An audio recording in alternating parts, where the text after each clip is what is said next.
Sunday, July 23rd, 1967, 3:34 a.m. An undercover cop buys a beer at a Blind Pig at 12th and Claremont. 3:44 a.m. Police arrest 82 patrons. 4:45 a.m. Police clear the building, but an angry crowd gathers and starts to hurl stones. The riot has begun. 5:20 a.m. Police Commissioner Ray Girardin receives a call on the emerging crisis. He calls Mayor Jerome Kavanaugh. 6:30 a.m. The riot's first fire is set in a 12th Street shoe store. Noon, the calm before the storm. Crowds wander aimlessly. Rumors of police brutality spread. 3 p.m. Crowds and fires grow. Governor George Romney sends in 400 state police. 6:13 p.m. The first of 4,000 National Guardsmen arrive. 6:30 p.m. Governor Romney imposes a 9 p.m. to 5 a.m. curfew in the city. No one is allowed into the city except in daytime. 9 p.m. Romney declares a state of emergency. 9:41. The 9 p.m. to 5 a.m. curfew is extended throughout Wayne County. 11:55 p.m. U.S. Attorney General Ramsey Clark is alerted. The death toll is 0. Monday, July 24th, 12:01 a.m. The riot claims its first victim. The riot's first 3 victims are white. 9 a.m.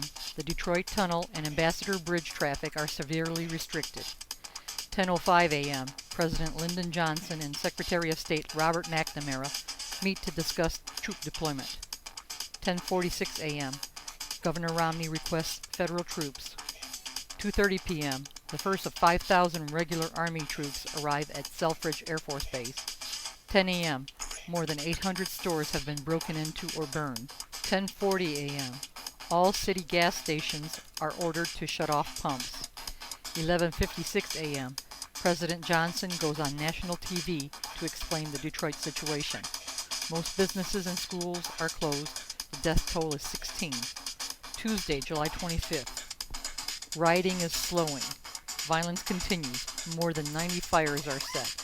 The Detroit Tigers postpone their game against the Baltimore Orioles. Death toll is 26. Wednesday, July 26th. The traffic ban between Windsor and Detroit is lifted.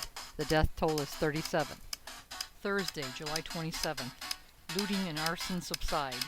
The ban on liquor is lifted, though the restrictions remain on firearms and gas. The 9 p.m. to 5:30 a.m. curfew, lifted earlier in the day, is reinstated when sightseers hamper the cleanup efforts. By 8 p.m., 3,751 people have been arrested. Death toll is 38. Friday, July 28th. Firefighter John Ashby dies from burns. He is the second and last firefighter to succumb to injuries. Troops begin withdrawing from the streets of Detroit. Jerome Alshov, the only police officer to die in the riots, is buried. The final toll at the end of 5 days of rioting: over 7,200 arrested, over 1,200 injured, and 43 dead. The youngest dead being Tanya Blanding, age 4, shot by National Guardsmen when her father lit a cigarette in a darkened window. We'd moved away from the area of the riot about a week before they happened. We moved to Van Dyke and Jefferson. We lived in an upstairs flat, and it was really hot. And my brother, who was 21 at the time and I was 9, he was out on the glider cooling off.